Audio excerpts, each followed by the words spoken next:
Nagiging problema lang natin ang sakit pag tayo ay nagkakasakit. Amen? Pag wala kang sakit, hindi mo man iniisip ang sakit. Kung kailan lang magkakasakit ang iyong kamag-anak, ang iyong pamilya, ang iyong minamahal, doon ka lang nag-aalala. Pero pag walang sakit, walang pag-aalala. Pero nakakalimutan natin pag sinasabi nating sakit, hindi lang po yung physical na nararamdaman. Meron ding ibang sakit na hindi physical. May sakit sa ating mga relasyon. May sakit din ang ating kaluluwa. Pag tayo ay nabubuhay sa pagkakasala, alam natin yan. Kaya nga, buong buhay natin, mararanasan natin ito at hindi natin maiiwasan ang sakit. In every phase of our life, there will be sickness. Whether it is spiritual, it is mental, psychological, emotional, and more importantly, spiritual. Kaya ang tanong, paano tayo gagaling sa sakit? How can we be healed when we experience this sickness and illness in our life? Tatlong bagay po ang kailangan nyong tandaan. Una, kailangan mong hanapin lahat ng paraan para ikaw ay gumaling. Hindi ibig sabihin, pag tinaningan ka na ng doktor, susuko ka na. Merong mga iba, napakadali na sumuko, agad na di-depress, ayaw na. Pero kailangan mong tandaan, habang may buhay, may pag-asa. At habang may pag-asa, may Diyos. Habang humihinga ka, lumaban ka. Hanapin mo ang lahat ng paraan para makabangon ka sa iyong sakit. Kung paano narinig po natin sa ating unang pagbasa, ang kwento nitong si Naaman, meron siyang sakit, ketong. Napadpad siya dito sa bayan ng Israel kasi naghahanap siya ng paraan para gumaling siya sa kanyang ketong. Sinabihan siya ng propeta, pumunta ka dun sa ilog, ikaw ay magbabad, ikaw ay maligo 7 beses. Sabi nitong si Naaman, bakit pupunta ako dun sa ilog ng Jordan? Meron pang ibang mas maganda, mas malinis na ilog kaysa dyan sa ilog na yan. Pero pinaalala sa kanya, nung kasama niya, baka nakalimutan mong may sakit ka. Kailangan mong gawin ang lahat ng paraan para gumaling ka. Kung yan yung paraan na makakagaling sa'yo, bakit hindi mo gawin? Kaya ginawa niya. Buti na lang sumunod siya. At dahil doon, gumaling siya. Kung yun yung paraan para gumaling, kailangan mong gawin. Huwag kang susuko. Ito pong aking ama, pagdasal niyo po siya. Dahil nakita na lumalaki yung prostate niya. Normal po sa aming mga lalaki yan. Nagpa-check po siya. Binigyan siya ng gamot, pero medyo mabagal po yung pagliit ng prostate. Kaya sabi po ng doktor sa kanya na kung by next month hindi pa talaga liliit dun sa kailangan ng ipabiopsy. Kinuwento po niya sa aking ina. Alalang-alala. Alam niyo ba naman po kung ano yung tinext sa akin ng aking nanay? Nabigla po ako, sabi niya, may cancer yung tatay mo, mamamatay na siya. Nabigla po ako. Tinawagan ko siya at sabi ko sa kanya, kailan ka pa naging doktor? Wala pang test, hindi pa alam, pinapatay na. Paano ka gagaling kung hindi ka lalaban? Paano maalis ang iyong sakit kung hindi ka maghahanap ng paraan para gumaling? That is the first step. Para ikaw ay gumaling. Maghanap ka ng paraan para maghilom ang iyong sakit. Huwag kang susuko. Ano man sakit yan? Sakit ng pangangatawan? Maghanap ka ng doktor. Maghanap ka ng gamot. Sakit ng relasyon? Emosyonal na sakit? Pag-usapan nyo. Huwag kayong susuko. Huwag na lang biglang aalis at hindi na mag-uusap. You have to do everything to save your body, to save your life, to save the relationship. Pangalawa, hindi ka rin gagaling kung matigas ang iyong ulo. Bawal ang matigas ang ulo pag may sakit. Kung ano ang sasabihin ng doktor, kailangan mong gawin. Sinabi kay Naaman, maligo ka doon sa ilog Jordan. Sabi niya, ayaw ko. Ang dumi-dumi doon. Yun yung utos Napakarami sa mga may sakit, ang tigas-tigas ng ulo nila. Mas magaling pa sa doktor, mas magaling pa sa eksperto. Kamukha po nitong kaibigan kong madre, napakahilig umiinom ng coke. Kaya nga po, naging diabetic at naapektuhan po yung kanyang presyon, lahat sa kanyang pangangatawan. Na-hospital, na-confine. At narinig ko yung doktor nung binisita namin siya, sabi niya, Sister, bawal na ang Coke sa iyo, ha? Nung paglabas, sinamahan ko. Gusto daw kumain sa fast food. Sabi niya, bili mo ako ng Royal, sabi niya. Tapos sabi ko sa kanya, di ba bawal sa'yo yung soft drinks? Hindi mo ba narinig yung sinabi ng doktor? Bawal ako sa Coke. Pero Royal, hindi naman niya sinabi na pwede, sabi niya. Sige, pagbigyan. Para may babalik natin sa hospital, sabi ko. Ang tigas-tigas ng ulo ng iba sa atin. Hindi ka gagaling kung hindi ka marunong sumunod. So, kailangan din ng pagpapakumbaba sa pagnanais nating gumaling. Ano man yan sa iyong pangangatawan, lalong-lalo na pagdating sa ating ugnayan. Bakit hindi gumagaling yung iyong galit? Bakit hindi nawawala yung iyong sama ng loob? Dahil mapagmataas ka pa. You have pride. Alisin mo yan. Magpakumbaba ka. Sumunod ka. Bawal ang matigas ang ulo. Pangatlo, at kahuli-ulian, para din gumaling ka, huwag mong itanggi na may sakit ka. Napakarami din sa atin in denial. Amen? Ayaw tanggapin na meron silang sakit. Kung paano ang ating Panginoon, sinabihan niya mga kababayan niya na meron din silang sakit. Anong sakit nila? Sakit ng kasalanan. Ayaw nilang makinig sa Kanya. Pero nung pinagsabihan sila pang galit. At gusto daw patayin ng ating Panginoon. Tinutulak siya doon sa bangin.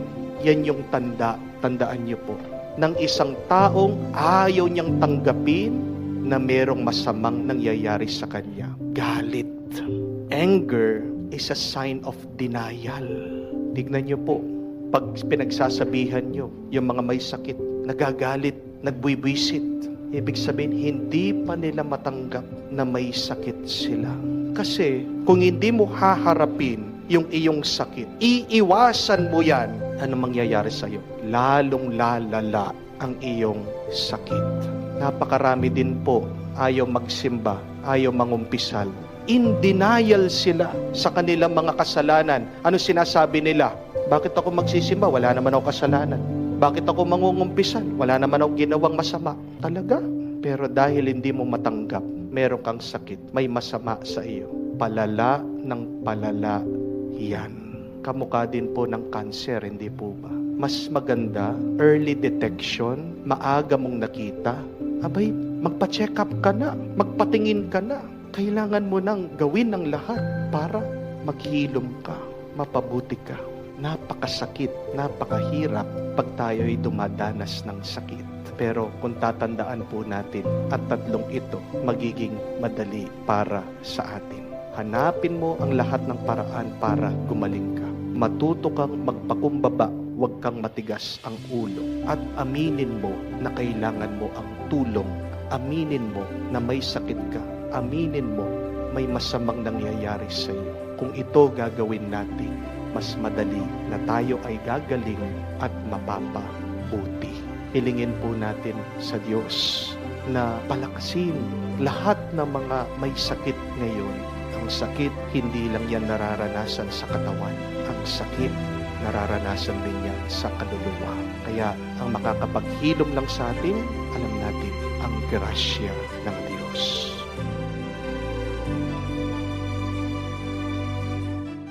When you are tired, you should learn to rest, not give up. Pag pagod ka, matuto kang magpahinga, huwag kang susuko. Napakadami sa atin kasi pag pagod na, ano yung nakikita nilang solusyon? Sumuko. Ayaw na. Sa bagay, hindi natin masisisi kamukha ang isang breadwinner. Mag-isang nagtatrabaho, sinakripisyo ng sarili, hindi na nga nag-asawa, nakalayo sa pamilya, nag-abroad, palaging nagpapadala ng pera, habang yung kanyang mga kapatid hindi nagtatrabaho, umaasa lahat sa kanya. Di ba nakakapagod yun? Di ba nakakasawa yun? Tapos, pag kulang yung pinapadala, makakarinig ka pa nagrereklamo. Ang sakit. Sa bagay, sino ba yung hindi susuko? Kung tapat ka naman na asawa, ginagawa mong lahat para mag-work yung relationship nyo. Pero itong iyong asawa, ayaw kang kausapin. Palaging wala sa bahay. Pag nasa bahay, napakalamig ng trato niya sa'yo. Pag tatanungin mo, magagalit, magwawala, mumurahin ka, sinasaktan ka na. Ang sakit. Lalong-lalo na kung alam mo may tinatago siya.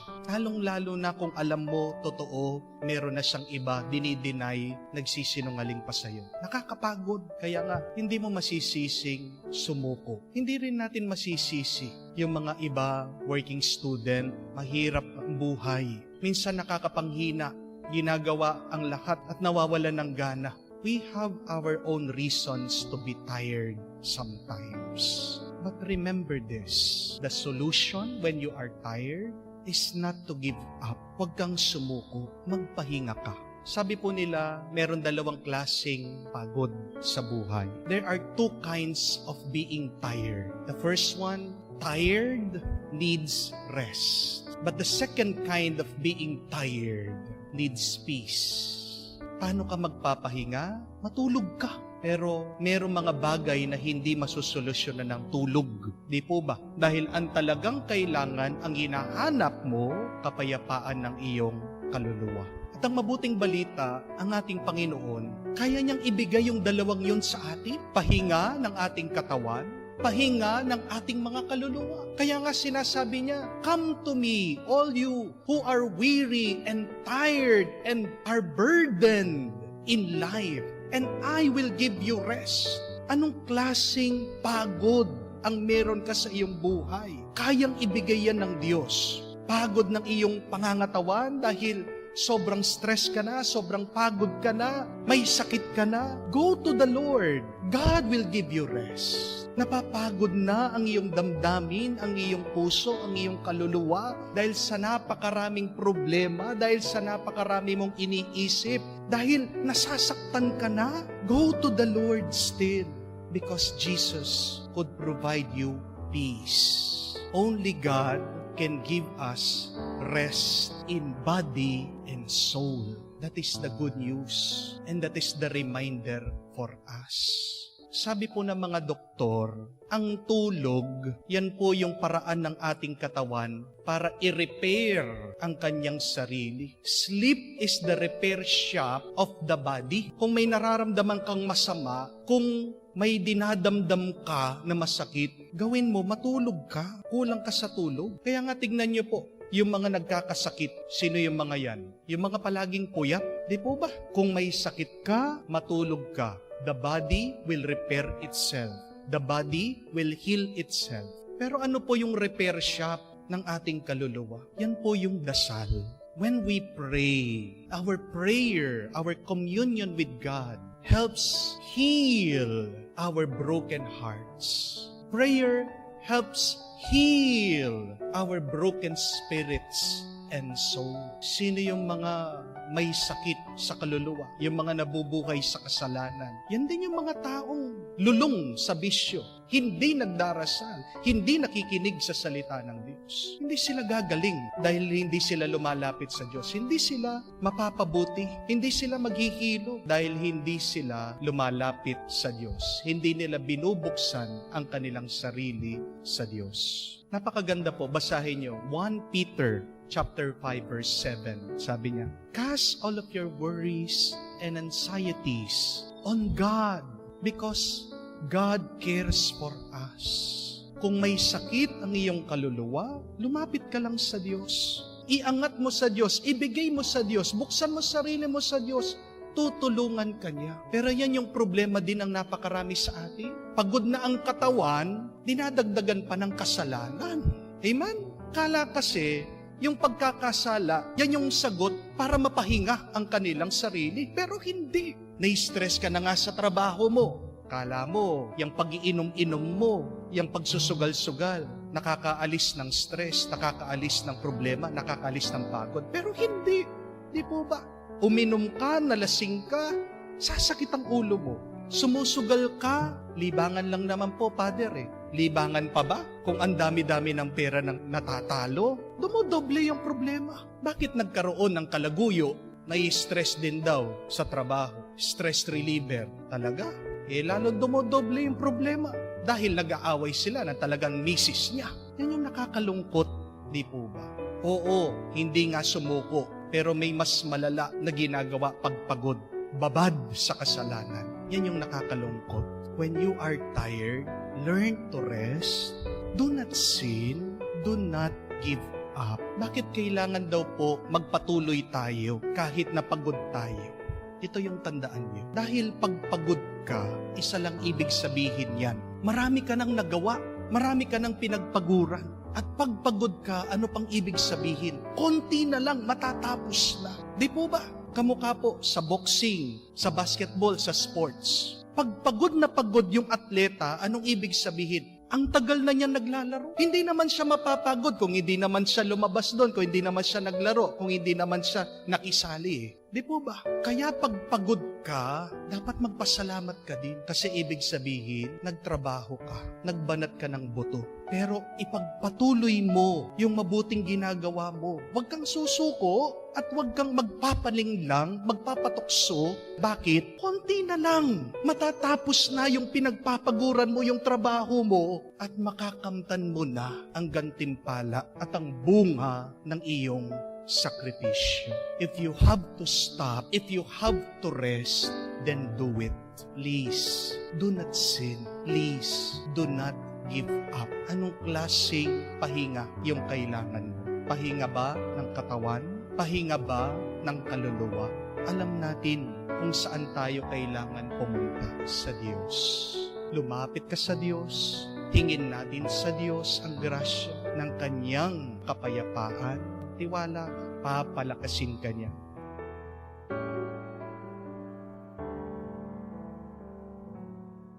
Hindi nakakatulong ang inis at galit sa taong may sakit. Hindi siya agad gagaling. Amen? Kamukha po, naalala ko, isang Sabado. Very busy po ako. Magmula umaga, sunod-sunod po yung aking mga misa. Pagkatapos sa parokya, merong misa ng patay, may misa ng 40 days, meron pa akong kinounseling, meron pa sa inyo mga tumatawag sa akin, nagme-message. I try my best to answer them all. And after all of those things, gagawa pa ako ng homilya. Titingnan ko muna yung homily video po natin, i-edit ko siya, i-upload sa Facebook, sa YouTube. Pagkatapos po nun, pupunta na ako sa mga baryo, sa mga chapel, magmimisa na naman ako. Wala naman po akong driver, ako mismo nagdadrive pa. Pagdating ko na po doon sa isang baryo, gabi na, sumalubong itong mga nagseserve sa akin. Sabi nila, Father, emergency po. Tinatawagan po namin kayo kanina pa, kaya lang nagmimisa kayo. Anong nangyari, sabi ko? Meron pong taong may sakit, pinauwi na po, galing ng hospital. Sabi ng doktor, wala na daw po. Pwede nyo po bang isingit sa schedule nyo? I-anoint nyo po. Nainis po ako.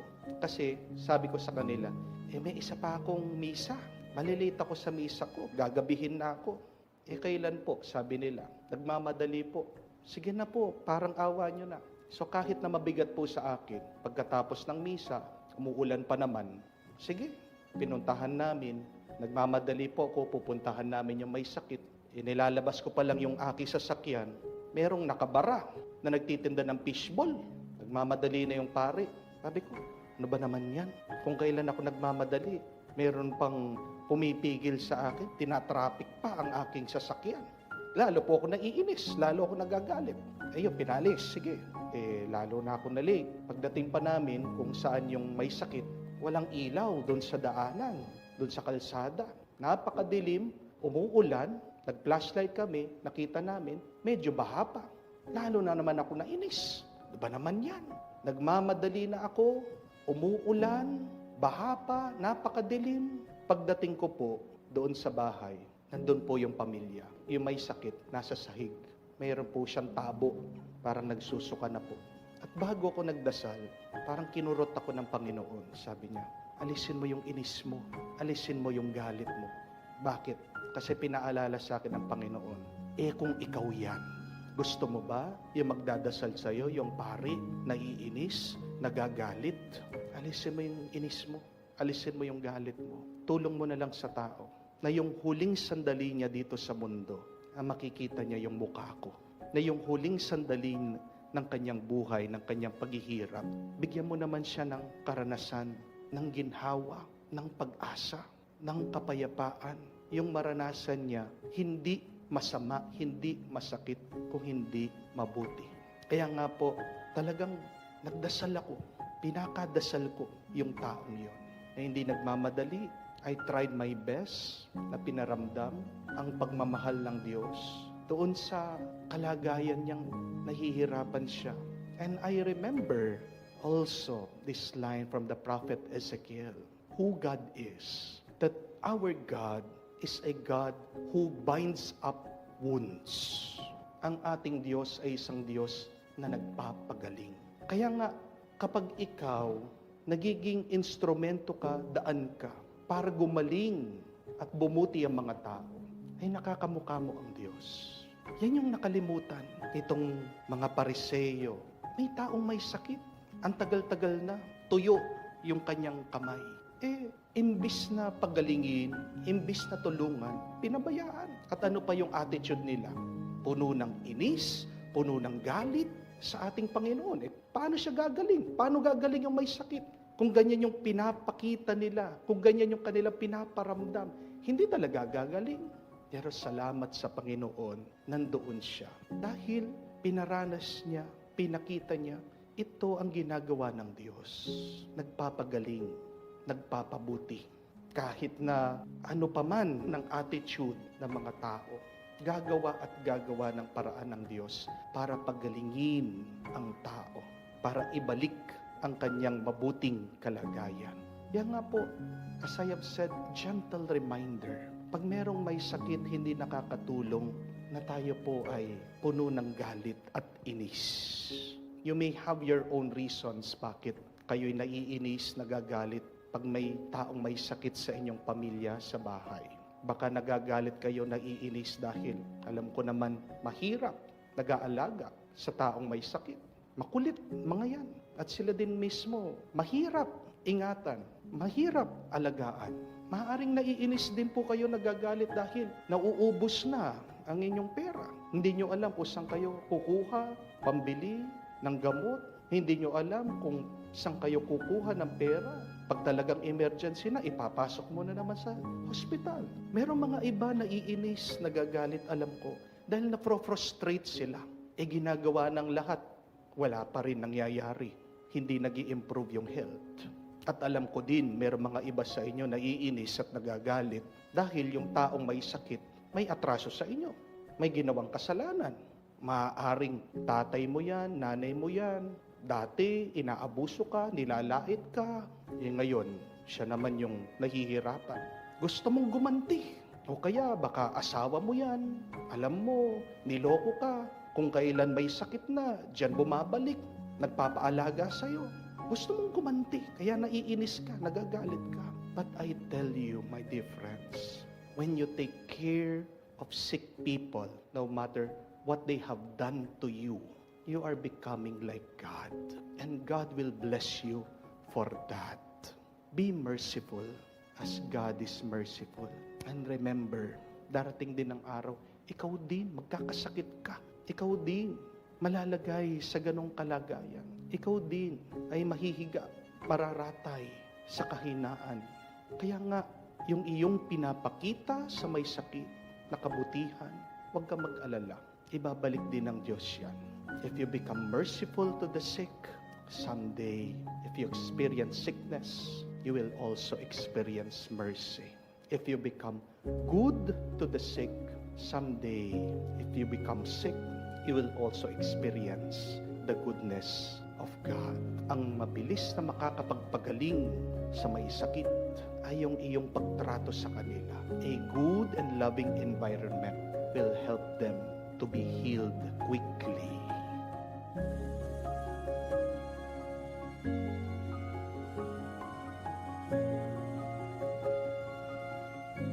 Tatlong mabisang gamot para sa mga may sakit. Tayong lahat nararanasan nating magkasakit. Hindi po ba? Physically, kung hindi ka naman may sakit sa iyong pangangatawan, meron kayong emotional sickness, relational sickness, may hindi pagkakaintindihan, hindi pagkakaunawaan, kayong dalawang mag-asawa o kaya naman sa pamilya.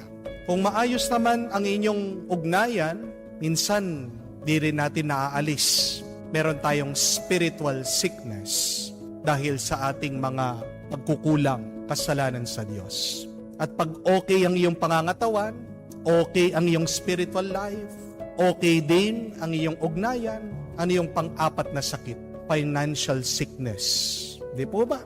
Marami diyan biniyayaan ng magandang kalusugan, mapagmahal na pamilya, tapat, nagsisimba, malalim ang pananampalataya, pero tignan niyo po, they are financially wanting. They are financially in dire need. Merong financial sickness.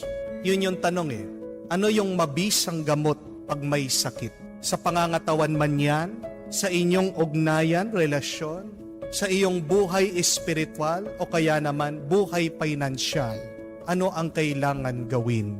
3 gamot, huwag niyo pong kalimutan. Unang-una, attitude. One of the medicine when you are sick, do not forget, is a good attitude. Bakit lumalala yung sakit? Dahil din sa pag-iisip ng tao. Hindi po ba? Ano po ang leading cause ng napakaraming sakit natin? Yung ating pag-iisip. Kung negatibo ang iyong pag-iisip, susunod magkakaroon ng bunga yan. Kung ano ang nasa isip, susunod ang iyong pangangatawan. Ganyan din sa relasyon. Ganyan din sa buhay pananampalataya. Ganyan din sa financial mong buhay.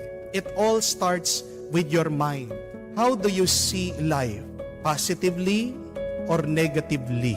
Pag ang isang tao, ang tingin niya wala ng pag-asa, kahit na anong gawin niya, kahit anong gamot ang ipainom mo dyan, kahit na anong advice ang sabihin mo dyan, kahit na anong gawin mo sa taong yan, dahil sumuko na siya, dahil negatibo na ang kanya pag-iisip, wala ka na magagawa sa taong yan. Hindi mo na siya matutulungan. Hindi mo na siya maliligtas. It all starts with our attitude. Ang iyong pananaw, ang iyong pagtingin, ang iyong pag-uugali. Change your attitude, you will change your life.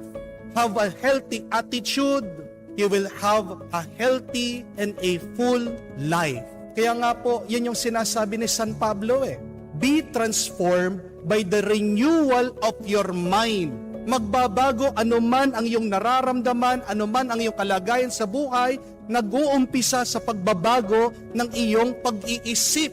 Kaya nga, magandang unang i-check up mo yung iyong mga iniisip, kung paano ka mag-isip, kung paano mo tinitignan ang mundo. Amen? Pag madumi ang iyong pagtingin, kahit na maganda ang nasa harapan mo, madumi yan. Di po ba? Kamukha po ako. Dati, luma na yung aking salamin. Pinapalit ko. Pagsuot ko po ang liwanag ng aking nakikita.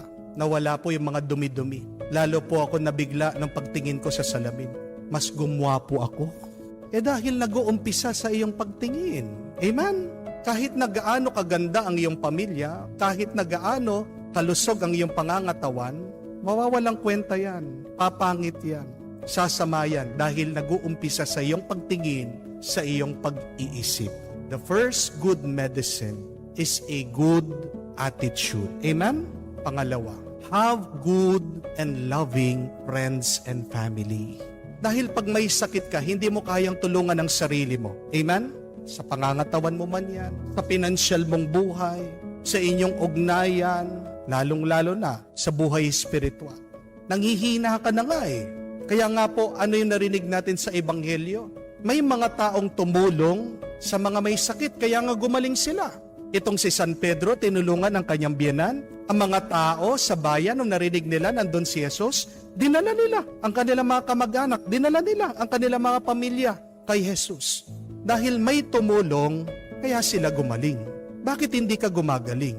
Baka mag-isa ka lang. Kahit na anong gawin mo, pagalingin ang iyong sarili. Kung walang tutulong sa iyo, hindi ka lalakas. Hindi aayos ang iyong karamdaman. Amen? At ito po ang hamon. Para mayroon tumulong sa iyo, kailangan maging mabait ka sa ibang tao. Amen? How would you expect people to love you, to help you, if you do not love and help them? Meron po kong kakilala, ang bastos-bastos ng ugali sa barangay. Napakadamot. Yan ang nangyari nung minsan. Nasunog yung bahay. Ano yung nangyari? Tinulungan ba siya ng mga kapitbahay niya? Hindi. Nakatayo lang yung mga kapitbahay. Tinitignan na nasusunog yung bahay niya. Bakit? Kasi ang damot-damot niya. Tandaan natin na ang taong may sakit gumagaling dahil din sa pagmamahal. Amen? Bakit lumalala ang karamdaman ng isang tao? Dahil din sa mga nakapalibot sa kanya. Dahil din sa kanyang environment. Kung walang kind, loving environment, para pong isang halaman, malalanta ang tao. Di po ba? Kung palaging sinisigawan, palaging pinagbubugnutan, palaging pinagbubisitan, paano aayos ang kalagayan ng tao? Lalong lalalayan. Dahil masama ang iyong pinaparamdam. Amen? That is the second good medicine. To have good and loving friends and family. And the third and last is God. Always approach the Lord. Always trust the power of God's healing hand. Wala nang ibang napakabisa na magpapagaling sa atin kung hindi ang Diyos. Bakit? Kasi narinig po natin sa ating pagbasa, nung hinawakan daw ni Jesus itong taong may lagnat, agad-agad tumayo siya at agad-agad nakapagsilbi siya. Di ba pag gumaling po tayo, hindi naman agad-agad magbabalik ka sa pagtatrabaho. Kung hindi, mabibinat ka. Di po ba? Kung hindi, baka magbalik ka sa hospital. Kung agad-agad ka magtatrabaho, baka maratay ka ulit sa kama. Tingnan niyo po, gaano kabisa ang pagpapagaling ng Diyos. Nung gumaling, agad nagtrabaho. Agad nagkaroon ng lakas. Agad nagkaroon ng gana. Kaya nga, huwag ka mapanghihinaan ng loob kahit nasabihin ng iba, Father, ang tagal na naming nagdarasal. Huwag kang mapanghihinaan ng loob. Minsan, meron talaga mga sitwasyon na kailangan mong mahabang pasensya dahil ang pagpapagaling minsan nangangailangan din ng mahabang panahon. Amen? Kailangan nating magpakumbaba sa harap ng Diyos. Ang sakit, parte ng ating buhay. Gagaling ka, magkakasakit ka muli. Pero kung alam natin tayo magkakasakit, dapat lagi tayong handa. Amen? At ano ang 3 mabisang gamot? Iyan, binibigay sa atin. 3 paalaala. Umpisan mo sa iyong isip. Pangalawa, sa mga taong nakapalibot sa atin. Mga kaibigan, mismong ating mga pamilya. Pero pangatlo, huwag mong kakalimutan ang Diyos. At magtiwala ka. Kahit naggaano pa katagal ang iyong hintayin, ang mahalaga ay yung naniniwala ka na ikaw ay gagaling. Ano ang sakit mo ngayon sa buhay? Meron ka bang sakit sa pangangatawan? Meron bang sakit sa iyong relasyon, ugnayan?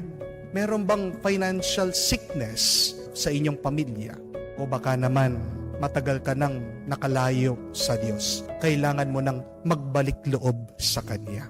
Walang sakit na walang lunas. Lalong-lalo na kung tayo ay magpapatulong sa Diyos.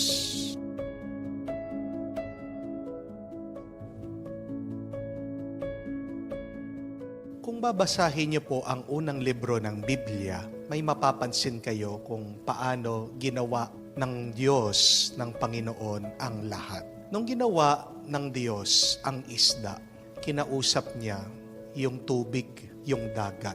At doon nagmula ang isda. Di po ba? Nung ginawa ng Diyos ang mga puno at halaman, ang kinausap ng Diyos, ang kanyang tinignan, ay ang lupa. At doon nagmula ang halaman at mga puno. Pero nung ginawa ng Diyos ang tao, sinong kinausap ng Diyos? Saan siya nakatingin? Sa kanyang sarili. Sinabi ng Diyos, "Let us make man after our image and likeness." At mula sa Diyos, doon tayo nag-umpisa. Nagmula ang tao sa Diyos. Kaya naman, tignan niyo po, pag inalis mo ang isda sa tubig, sa dagat, ano mangyayari? Mamamatay siya. Pag inalis mo ang halaman, ang puno, sa pagkatanim sa lupa, ano mangyayari? Malalanta siya. At pag inalis mo ang tao, lumayo ang tao sa Diyos, anong nangyayari sa kanya? Siya'y nagkakasakit, siya'y nasasaktan, at siya'y namamatay. Amen? Anong ibig sabihin? Na para sa ating mga tao, ang pinaka-natural na kalikasan natin dapat ay ang Diyos. We live, we move, and we have our being only in God. Remember that. Kahit na gaano pa karami ang iyong pera, kahit na gaano karami pa ang iyong pagkain, kahit na gaano karami ang kapangyarihan na hinahawakan mo, anuman ang iyong posisyon, anuman ang iyong kalagayan, huwag mong kakalimutan. Ikaw ay nabubuhay lamang sa pamamagitan ng Diyos. Amen? Alisin mo ang isda sa tubig sa dagat. Ang dagat, dagat pa rin. Hindi po ba? Pero yung isda, wala. Alisin mo ang halaman, ang puno sa lupa. Ang lupa, lupa pa rin. Pero yung halaman, wala yan. At alisin mo ang tao, lumayo ang tao sa Diyos. Ang Diyos, Diyos pa rin. Walang mawawala sa Kanya. Pero maraming mawawala sa atin. Di po ba? Pero yan yung nakakalimutan natin. Yan yung hindi natin maunawaan. Palagi tayong lumalayo sa Diyos. Palagi tayong nawawala sa Diyos. Pero tingnan niyo po, ang Panginoon, napakabuti, napakabait. Palaging naghihintay. Kung hindi naman naghihintay, palagi tayong hinahanap. Kasi alam ng Diyos, kung wala siya, wala tayo. Kung wala ang Diyos, mamamatay tayo. Kaya nga naririnig natin sa Ebanghelyo, saan man pumunta ang Panginoon, hawakan lang nila yung kanyang damit, sila'y lumalakas, sila'y gumagaling. Wala naman yon dun sa damit eh. Saan nanggaling yung kalakasan? Saan nanggaling yung pagpapagaling? Saan nanggaling yung pagpapabuti sa mga tao? Makikita mo ito dun sa paglapit nila sa Panginoon. Bakit tayo nahihirapan minsan? Bakit tayo nagkakasakit? Baka naman nakalimutan mo na ang Diyos. Baka naman lumayo ka na sa Diyos. At tandaan mo yan, ginigising ka ng Diyos, tinatapik ka ng Diyos, at minsan pa pinapalo ka ng Diyos para maalaala mo, kung magpapatuloy kang nakalayo sa Kanya, mawawala ang buhay mo. Walang mawawala sa Diyos kung tayo ay nawala sa Kanya. Pero maraming mawawala sa atin kung mawawala ang Diyos sa ating buhay. Amen? Pagkatapos po ng aking misa at radio program, pagka-uwi ko sa parokya, sa simbahan, meron nang agad naghihintay sa aking follower at bisita. Umiiyak. Pagkakita pa lang sa akin, niyakap na ako. Bakit? Anong nangyari? Kasi kwento niya, doon sa oras na talagang depressed daw siya, biglang lumitaw yung aking homily. At parang sabi niya, ang Diyos nangungusap sa akin, Father, saktong-sakto yung sinabi mo dito sa kalagayan ko. Hirap na hirap ako dito sa aking biyanan. Ang sakit niyang magsalita. Pero nung sinabi mo, pag may naninira sa iyo, tumagos sa puso ko. At inisa-isa ko na yung mga homily mo. Habang pinakikinggan ko yung mga homily mo, lalong gumagaan. At sabi ko sa aking sarili, pupuntahan ko si Father. Kaya nga po nandun daw siya. Pero hindi ko makalimutan yung sinabi niya sa aming pag-uusap.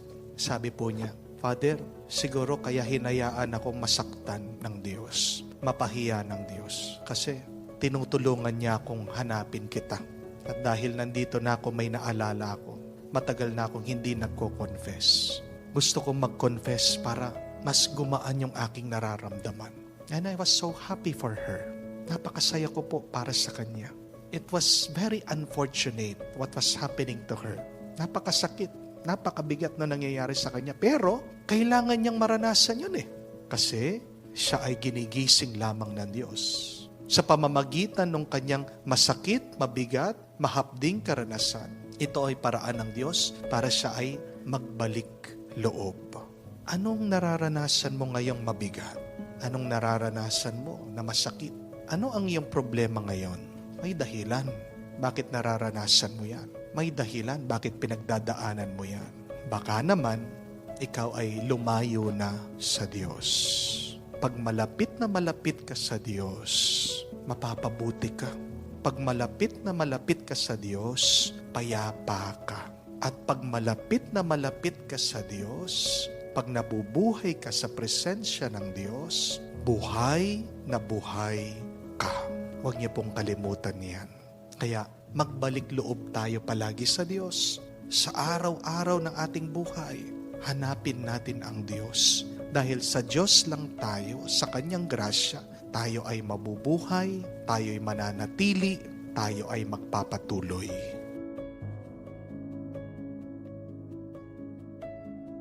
Whenever there is sickness, bad things follow. Di niyo po ba napansin yon? Pag merong may sakit, may masama na may kasunod. May masama na nangyayari. Bago man ang paggaling, bago man ang paghilom, bago man bumuti ang may sakit, may mga masasama na mangyayari. May masama kang mararanasan. That is the painful reality. Isa sa mga pinakamasakit, pinakamahirap na karanasan natin ay yung pag tayo ay dumadaan sa sakit. Hindi mo maaalis na pag mayroong may sakit sa inyo, nag-aalala ka. Hindi ka makatulog, hindi ka makapagpahinga. Kaya nga pati ikaw, nagkakasakit ka na rin. Di po ba? Pag merong may sakit, sigurado, mauubos ang pera nyo. Pagkayaman-yaman mo, pagpatuloy ang sakit, gusto mo't hindi, mauubusan at mauubusan ka ng pera. Mauubos ang iyong ari-arian. Amen? Kahit na makapangyarihan ka, kahit na influential ka, kahit na sikat ka, sa karamdaman, pantay-pantay lahat ng mga tao. Amen? Pag merong taong may sakit sa pamilya, nagkakaroon ng takot, nagkakaroon ng galit, minsan hindi maalis ang galit inis sa Diyos. Anong sinasabi? Bakit kami? Bakit ako? Ito pong aking tito, nagkaroon ng sakit yung kanyang apo. Bigla nakita nila may tumor sa utak. 1 years old na bata. Umiiyak itong aking tito. Sabi, Father, bakit ito pang bata? Bakit hindi na lang ako? Alam naman ng Diyos ako yung makasalanan. Alam naman ng Diyos yung mga pagkukulang ko. Ako na lang. Hindi ko matiis na makita ko yung apo ko na nahihirapan. Lungkot. Matinding lungkot. At gusto natin hindi kahit na anong gawin natin para pagalingin yung may sakit. Pag panahon na niya. Di po ba? Pinaglaban mo, pinagdasal mo, dinala mo sa lahat ng mga pinakamagagaling na doktor at hospital. Pag oras na. Hindi mo malalabanan ng kamatayan. Bad things follow where there is sickness. What is the good news when there is sickness? May mabuti pa ba tayong makikita, mararanasan pag merong may sakit sa atin, pag tayo ay dumadaan sa karamdaman? Meron. At ang mabuting balita ay nandyan pa rin ang Diyos. God is always present. And the more good news is, the Blessed Mother is also present. Ang ina ni Jesus, kasama din natin. Ang ina ni Jesus, alam din niya yung ating pinagdaraanan. Oo, masama ang ating nararanasan pag tayo ay may sakit. Pero wag nating kalimutan na sa gitna ng ating sakit, sa gitna ng ating malubhang karamdaman, nandyan ang Diyos, nandyan si Jesus, at pinagdarasal tayo ng mahal na ina. At alam niyo pa po ba kung ano ang mabuting balita? Ito po, God will use everything to heal us. If our bodies may not be healed, as long as our souls are healed. Amen? Tandaan niyo po yan. Kung hindi man gumaling ang iyong kawan, ang importante, ang mahalaga, gumaling ang kaluluwa ng tao. And God will use everything to heal you physically, emotionally, and spiritually. Yan ang pinapaalala ng pagpapakita ng mahal na ina doon sa Lourdes. Kanino nagpakita ang mahal na ina? Dito sa isang babae, ang pangalan si Bernadette. Tinatanong ng mga tao, bakit sa iyo nagpakita ang mahal na ina? Anong sagot po ni Bernadette? Because I am the most stupid in Lourdes, sabi niya. Dahil ako yung pinakamangmang, walang alam sa Lourdes. Anong ibig sabihin nun? Na kahit na mangmang, kahit na walang alam, kahit na sabihin nyo, tanga, ginagamit na instrumento ng Diyos yan. At noong pong nagpakita ng mahal na ina, doon sa groto, sinabihan si Bernadette, uminom ka dyan sa tubig, kumain ka ng damo. Nakita po ni Bernadette, yung tubig kakaunti, parang putik. Tapos nakita niya, yung punda mo, napakapait ng itsura. Pero ginawa niya. At anong nangyari? Mula po doon, dumalo yung tubig na kung saan lahat ng humahawak, lahat na naliligo, lahat ng umiinom, gumagaling. Putik, damo, na mapait, ginamit ng Diyos para makapagpagaling. Dahil yan ang kapangyarihan ng Diyos. Tandaan niyo po yan. Kaya nga, huwag mong huhusgahan ang mga bagay-bagay dito sa mundo. Put your hope in God. Put your faith in God. Anong ibig sabihin ng pananampalataya? What does faith mean? Faith is taking the first step, being assured that you can take the second step safely. Naglalakad ka, pero alam mo, hindi ka papabayaan ng Diyos sa mga susunod mong hakbang. Yun po yung ibig sabihin ng pananampalataya. Ginagawa mo yung makakaya mo, pero alam mo, sa harapan mo, sa susunod, sa kinabukasan mo, nandyan ang Diyos. Gagabayan ka, tutulungan ka niya. Walang tao ang may gusto na dumaranas ng sakit, di po ba? May kanya-kanya tayong sakit. Sakit ng pangangatawan, emosyonal na sakit, merong mga karanasan na hindi natin makalimutan, merong mga taong hindi natin mapatawad sa ating buhay. Sakit ng ating mga kaluluwa, meron tayong mga kasalanan na hindi mabitawan. Pero tandaan niyo po yan, pag may sakit ka, ano man yan, sa katawan, sa isip, sa puso, sa kaluluwa, susunod dyan masama. Where there is sickness, bad things follow. Pero wag mong kalimutan, sa iyong sakit, nandyan din ang Diyos. Nandyan ang ating mahal na ina. Gusto kanyang gumaling.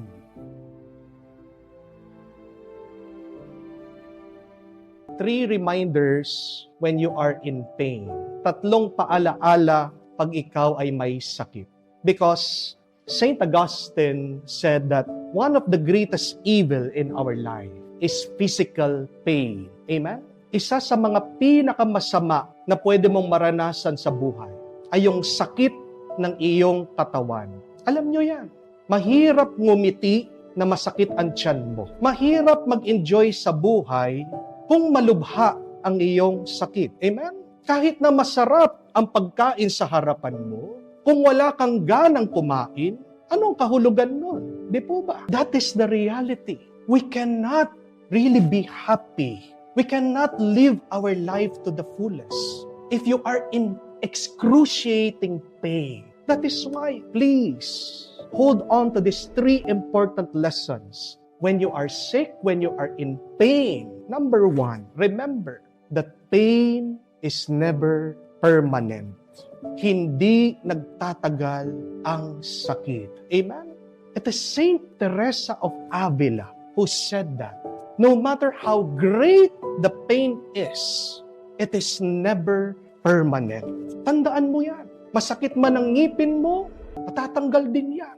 Masakit man ang tiyan mo, lalabas din yan. Masakit man ang bulsa mo, magkakaroon din ng pera yan. But whatever the pain is, as you pray, remember and trust and say, this will end. Napakarami kaya nang hihina kasi ang paniwala, hindi na mawawala ang sakit nila. Lalong-lalo na po yung mga dumadaan ng emotional pain, yung mga nag-aaway na mag-asawa. I always hear that a lot from them. Sinasabi, Father, wala na siguro talaga solusyon dito. Father, ganyan na talaga. They always give up. Dahil ba, 1 year, 2 years? E anong kasabihan? Habang may buhay, may pag-asa. Habang buhay ka pa, ibig sabihin, hindi pa tapos ang laban. Amen? That is why, if you want your pain to diminish, gusto mo bang pumunti yung iyang sakit na nararamdaman? Believe this pain is temporary. This sickness will go away. This is not forever. What is forever? It is the love of God. That is what we proclaim. That God's love is everlasting. Pag palagi kang nakatingin sa iyong sakit at talagang ito'y nagbibigay sa iyo ng lungkot, pray for more faith. Pray for a deeper trust in the Lord so that you can see what outlasts the pain is God's grace, God's love for you. Amen? Second, remember that pain becomes bearable with love. Nagiging magaan ang sakit pag may pagmamahal. Narinig po natin sa ating ebanghelyo that Jesus wanted us to be born from above. Anong ibig sabihin nun? Isilang ka mula sa taas, sa langit. The question is, what is above? How do we pray the Lord's Prayer? Our Father in heaven. It is our Father who is in heaven. It is God who is in heaven. And what does the Gospel of St. John tell us? Who is God? God is love. So, be born out of love. Have a loving attitude when you are in pain. Try to remove the anger. Try to remove the fear. But ask to bear your pain full of love. Dahil pag may pagmamahal, magiging magaan. Amen? Pag may pagmamahal, makakaya mo ang lahat. Amen? Pag may pagmamahal, diyan ka bubuti. Hindi ko po sinasabi na pag nagmahal ka, walang problema. That is false. We know that. Napakarami sa atin, nagmahal, nasaktan.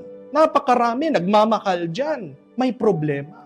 Ang sinasabi ko, pag ikaw ay nagmamahal, nagiging mas magaan. It may not remove your problem. It may not remove the pain. It may not immediately heal you from your sickness and illness. But it can make the pain more bearable. Makakayanan mo kahit na gaano kasakit, kahit na gaano kahirap yung iyong pinagdadaanan.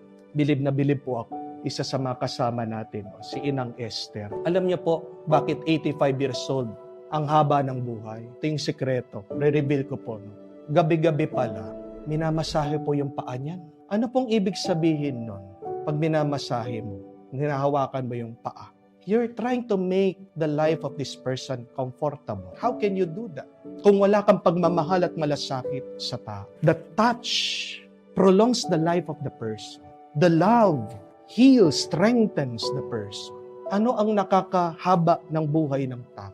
Yung pong pagmamahal. Ang dami ko kakilalang ganyan. Tumagal ang buhay, 90 years old, 100 years old. Bakit? Makikita mo yung mga anak, alagang-alaga sa kanilang magulang. Hindi pinapabayaan. Talagang hinihilamusan, hindi pinapabayaan na magkaroon ng bedsore. Pero tingnan niyo po, pag sa bahay, di ba? Nag-aaway kayo. Umiiksi yung buhay. Pag stress na stress ka, tingnan niyo po, pumuputi agad yung buhok mo. Kumukulubot agad ang balat mo. What makes life bearable from the pains, from our problems? It is love. That is the second reminder. Ask yourself, is there love in our family? How great is my love? Your pain would lessen if you have love. So, embrace much. Try to kiss each other more. Try to be kind with your words. Makikita niyo po, yung sakit, kung hindi man mawala, mababawas yan. Amen? Thirdly and lastly, pray when you are sick. Because the prayer can help the pain to go away. Si Padre Pio po ang nagsabi niya that no battle is won without prayer. Remember that.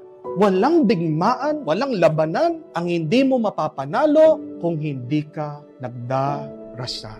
And we have a very beautiful reading for today. In the first reading in the Acts of the Apostles, I read, listen to this. As they prayed, the church, the disciples, with Peter, the place where they were gathered, shook, trembled. They experienced an earthquake, and all of them were filled with the Holy Spirit, and they continued to speak the word of God with boldness. Anong ibig sabihin nun? Nakaranas sila ng milagro dahil sabay-sabay silang nagdarasal. Kung yung isa pa lang na nagdarasal, makakaranas ng himala. How would you think if 2, 3, multiple people would gather in the name of the Lord? They can create mind-blowing miracles. Kaya po, I always remind this to people who have problems. Do not pray alone. Pray together. Yung misis na may problema sa kanyang asawa, bakit hindi tumitino? Yung kanyang asawa, patuloy pa rin sa pagbababae, patuloy pa rin sa bisyo. She's praying all alone. Siya lang mismo, pumupunta sa simbahan, siya mismo nagro-rosaryo, naglalakad na nakaluhod. Yes, you can do something, but just a little bit. Nasaan yung mga bata? Ayaw magdasal, masakit ang loob. Try it as a family. We know the saying, the family that prays together, pero dagdagan nyo. The family that prays together can create a miracle. Amen?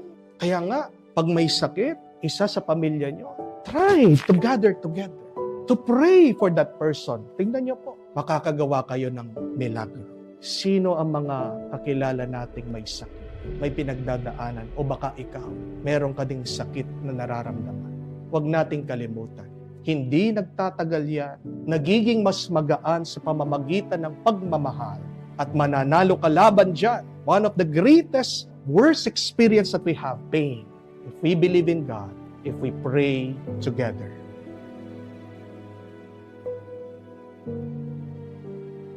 Wala po bang retirement age ang stress? Sana po meron, no? Buti pa yung mga nagtatrabaho sa kumpanya, meron silang mandatory retirement age. 60 years old. Ang mga teacher natin, mga guro sa paaralan, ang mandatory retirement age nila ay 65 years old. Kami pong mga pari, ang retirement age namin ay 75 years old. Pero bakit pagdating sa stress, walang retirement age? Walang age limit, di ba? Kawawa naman yung mga matatanda. Ang tatanda na ng iba, minsan meron pa rin silang problema. Minsan o madalas, na-stress pa rin sila. Alam po natin na ang stress ay ang number 1 leading cause of death. Di po ba? Pero kung iiwasan mo din ang stress, agad ka rin mamamatay. Hindi po ba? Minsan at madalas sa ating buhay, kailangan nating tanggapin na ang stress din ang nagpapalakas sa atin. Na ang stress din ang nagbibigay ng kahulugan sa atin para magpatuloy, para mabuhay, para lumaban sa ating buhay. Tandaan niyo po yan. Huwag nating iiwasan ang stress dahil pag iniwasan mo yan, agad iiksi ang iyong buhay. Tignan niyo po yung mga ibang matatanda, hindi po ba? Pag wala na silang ginagawa, nanghihina na. Pag wala silang iniisip, lalong umiiksi ang buhay nila. At yan din po ang pinapaalala sa atin ng Diyos. Maraming sakuna, maraming problema, maraming mga nakakatakot na bagay ang darating sa ating buhay. Gera, gutom, lindol, pero pag dumating ang mga bagay na ito, anong sabi ng Diyos? Stand erect, hold up your head, because your salvation is at hand. Magalak kayo, huwag kayong susuko, huwag kayong magtatago, huwag kayong tatakas. Harapin nyo anuman ang darating na nakakatakot o mabigat o problema o suliranin sa inyong buhay. We should be comfortable with uncomfortable situations in our life. Because these uncomfortable situations make us stronger, makes us wiser. Ang ating mga problema sa buhay, yan ang nagpapatatag sa atin. Yan ang nagbibigay ng karunungan at katalinuhan sa atin. Alisin mo yan, hintuan mo yan, wala kang talinong matatanggap o matututunan. Wala kang lakas na matatanggap. Huwag kang iiwas sa mga stress ng iyong buhay. Dahil pag iniwasan mo, doble pa ang problemang darating sa iyo.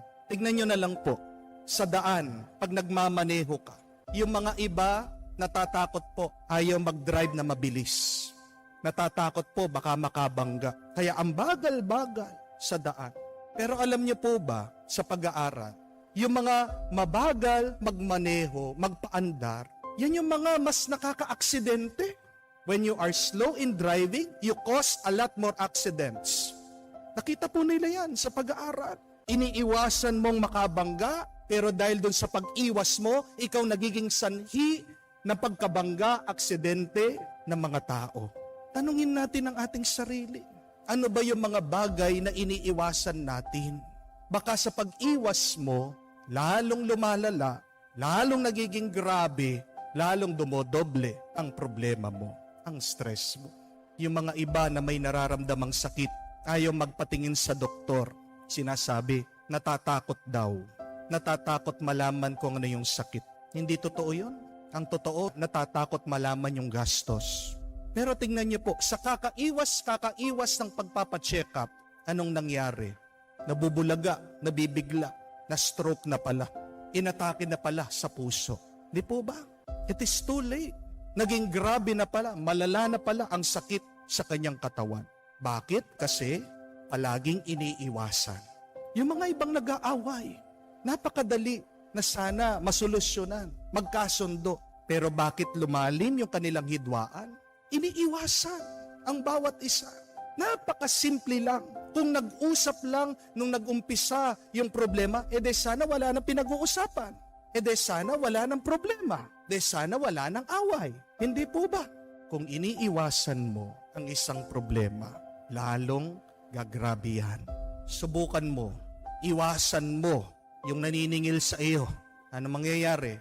Edi lalaki yung interest sa binabayaran mong utang. Iniiwasan mo, ayaw mong bayaran. Sana bagsak mo. Ede sa barangay, ede sa kulungan. Huwag nating iwasan ang ating mga problema o stress. Habang maaga, harapin natin. Yan ang turo ng ating Panginoon. Manindigan ka, tumayo ka ng mabuti.